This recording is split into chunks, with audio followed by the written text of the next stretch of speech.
What's happening, fam? L.A.R. movement still moving. Book is entitled Lessons from a Non-Custodial Father at Amazon, Kindle, and CreateSpace. Link will be in the description box below as usual. Go get it. PayPal link there also. They asked me to put it up, so I put it up. Thanks everybody for supporting. But this video is entitled When Judas is on Your Team. Some people have a jealous heart. And some people who are on your, sometimes you can have somebody on your team who has a jealous heart. And because of their heart, they try to stab you in the back, or they stab you in the back. Or they try to befriend you to sabotage your progress.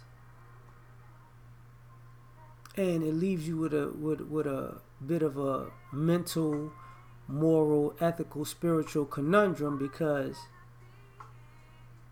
you've built a bond and a relationship, friendship with this person, and now you got to question, were they ever my friend? Because what they just did right now, they just threw me under the bus, and they cool with that. They did it as if it wasn't by mistake, it was on purpose. You sold me out for 40 pieces of silver. And here's the problem with that. You don't know whether to crush this person or to get away from this person, because depending on people and how they respond, it can go either way.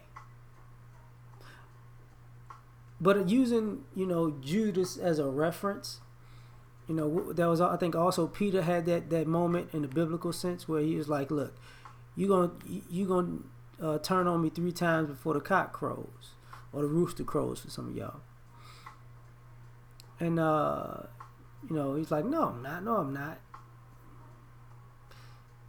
Got that look after that third one, told you. You're gonna disown me 3 times. But anyway, the reason I'm making this video is because you can't change a person's jealous heart. Some people might feel like you're more successful than them and it should be them. So they may do things to try to bring you down. Hopefully it brings you down to a level, that they feel like they're higher than. And this is what happens when you have a Judas on your team. A type of person who will, I'm not necessarily, if you got an adversary, or as in somebody you're competing against, or you have a real life enemy, and they take that adversary or enemy side, you realize you had a Judas in your midst. And here's the thing, some people say you got to watch the people that you keep around you. That's true. Some people believe that, you got to take responsibility for your choice in character, and not seeing people's character and character flaws. And I get that ideology, but I'm using this in the biblical reference. Even Jesus couldn't, point out a snake.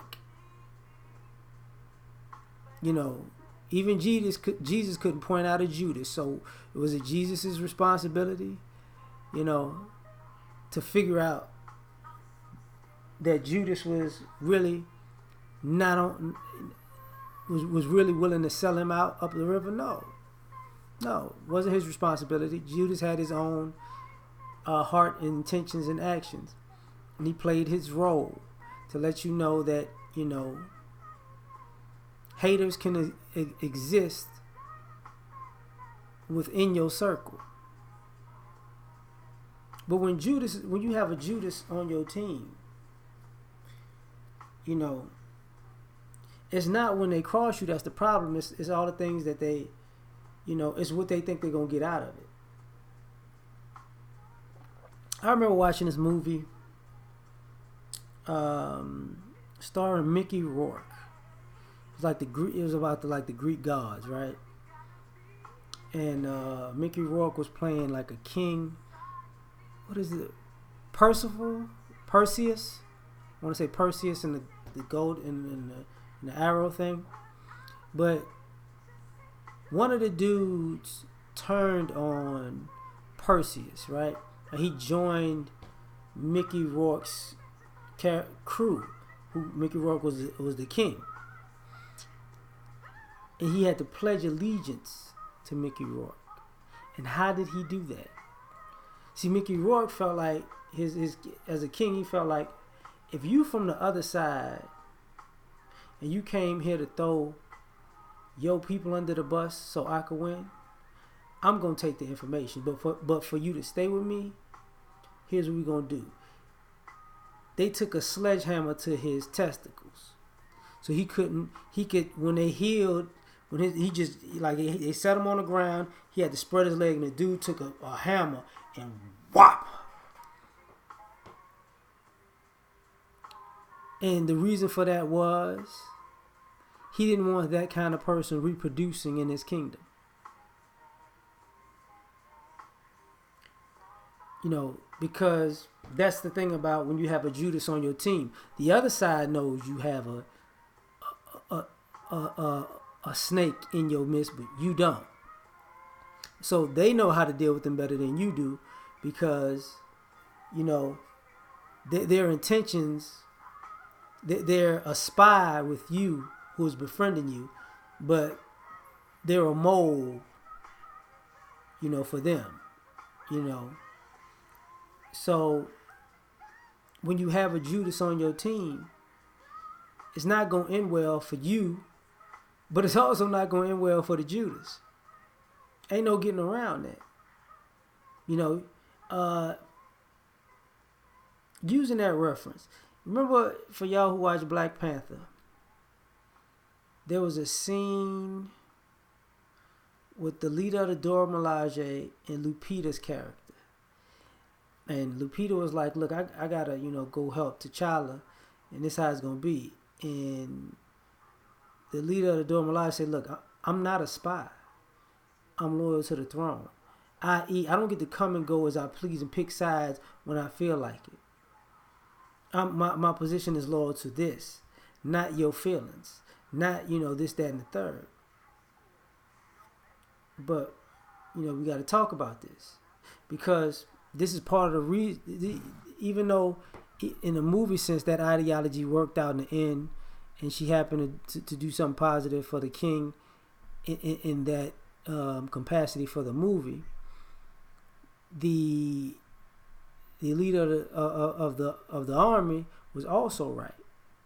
You can't just be hopping sides when it's convenient, you know, because a Judas has a plan. See, a Judas has a surprise attack, and to a degree, you know what I'm saying, even using that reference, Killmonger, I can't call him a Judas because they didn't know he existed per se, and they started it with him to a degree. But the way he approached it was like a Judas. They don't know me. They don't know I'm coming. They don't know what they're going to deal with. I'm going to drop this bomb on them real fast, quick, fast, in a hurry, discombobulate everybody. And then clean up afterwards. Which is a problem, right? So, we don't talk about that part. That's the issue. We don't talk about that part. Because when you have a Judas on your team, they might start an altercation that implodes the whole team, and then slide into the background like nothing ever happened. Like, I don't know what's going on. I don't know. Oh, man.